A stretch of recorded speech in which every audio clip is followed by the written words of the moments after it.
प्रस्तुत है कहानी लहरों में दफन राज। परिचय। रिटायर्ड डिटेक्टिव अर्जुन खन्ना ने सोचा था कि गोवा के एक शांत समुद्र तट पर बना उसका छोटा सा घर उसे सुकून देगा। वो शहर की भागदौड़ और अपराध की दुनिया की परछाइयों से दूर सिर्फ लहरों का संगीत सुनना चाहता था। लेकिन वो भूल गया था कि समुद्र जितना शांत दिखता है उतने ही गहरे राज अपने सीने में दफन रखता है। और एक सुबह एक राज लहरों के साथ बहकर उसके दरवाजे तक आ ही गया। कहानी। वो एक उमस भरी सुबह थी।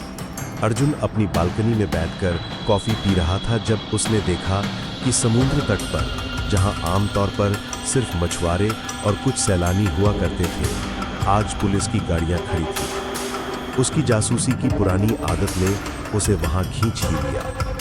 वहां रेत पर एक लाश पड़ी थी। वो शहर के एक मशहूर और अमीर व्यापारी विक्रम राठौर की थी। उसके सीने में गोली का एक साफ निशान था। पुलिस इसे लूटपाट का मामला मान रही थी क्योंकि राठौर की महंगी घड़ी और बटुआ गायब थे। लेकिन अर्जुन को ये इतना सीधा नहीं लगा। इंस्पेक्टर सावंत, अर्जुन ने अपने पुराने साथी से कहा, ये लूटपाट नहीं है। एक लुटेरा सीने में इतनी सटीकता से गोली नहीं मारता। ये एक पेशेवर का काम है। सावंत ने कंधे उचकाए। हमारे पास कोई और सुराग नहीं है अर्जुन, शायद तुम कुछ देख सको। अर्जुन ने आसपास का मुआयना शुरू किया। लाश उसके घर से ज्यादा दूर नहीं थी। पास ही में दो बड़ी काली चट्टानें थी जिन्हें स्थानीय लोग जुड़वा चट्टानें कहते थे। अर्जुन जानता था कि ऊंची लहरों यानी हाई टाइड के समय पानी उन चट्टानों तक आ जाता है। उसने घंटों तक उस जगह की छानबीन की। रेत पर बने हजारों निशानों के बीच उसे कुछ भी खास नहीं मिला। शाम ढल रही थी और सूरज की आखिरी किरणें समुद्र में डूब रही थी। अर्जुन लगभग हार मानकर लौटने ही वाला था कि उसकी नजर चट्टानों के फंसी फंसी एक चीज पर पड़ी। वो एक बंदूक की गोली का खोखा था। वो किसी खास और महंगी पिस्तौल का था।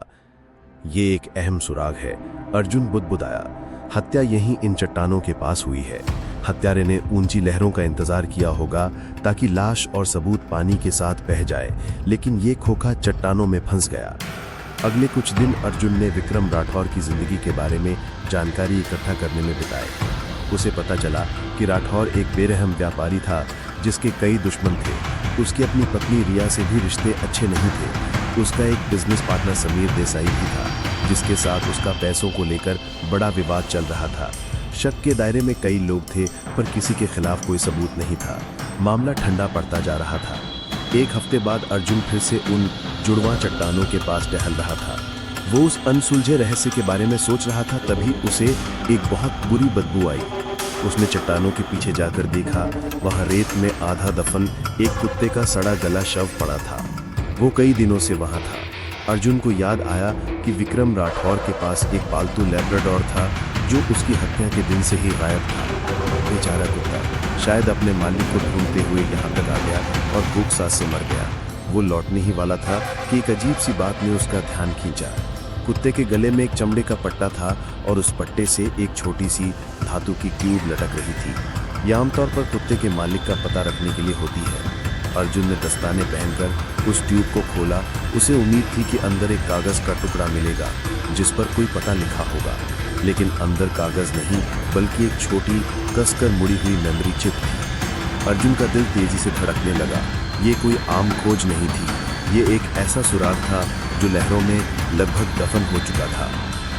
उसने अपने घर जाकर उस चिप को अपने लैपटॉप में लगाया। चिप में एक ही वीडियो फाइल थी। वीडियो में विक्रम राठौर था। वो घबराया हुआ लग रहा था और सीधे कैमरे में देखकर बोल रहा था, अगर तुम ये वीडियो देख रहे हो तो इसका मतलब है कि मैं मर चुका हूँ।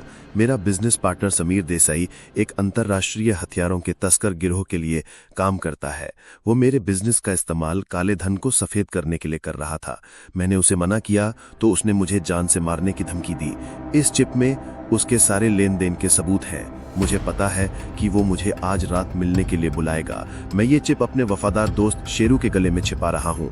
अगर मुझे कुछ हो गया तो शेरू पुलिस तक पहुंच ही जाएगा। वीडियो खत्म हो गया। अर्जुन सब कुछ समझ गया। समीर देसाई ने विक्रम राठौर को उन चट्टानों पर बुलाया और उसे मार दिया। उसने सोचा कि ऊंची लहरें सारे सबूत मिटा देंगी। वो ये नहीं जानता था कि सबसे बड़ा सबूत वफादार कुत्ता शेरू पास ही में छिपा सब कुछ देख रहा था। शायद हत्या के बाद समीर ने कुत्ते को भगाने की कोशिश की होगी, पर शेरू अपने मालिक की लाश के पास से नहीं हटा। वो वहीं इंतजार करता रहा और आखिरकार भूख और गम से मर गया, लेकिन मरने से पहले उसने अपने मालिक का आखिरी राज सुरक्षित रखा।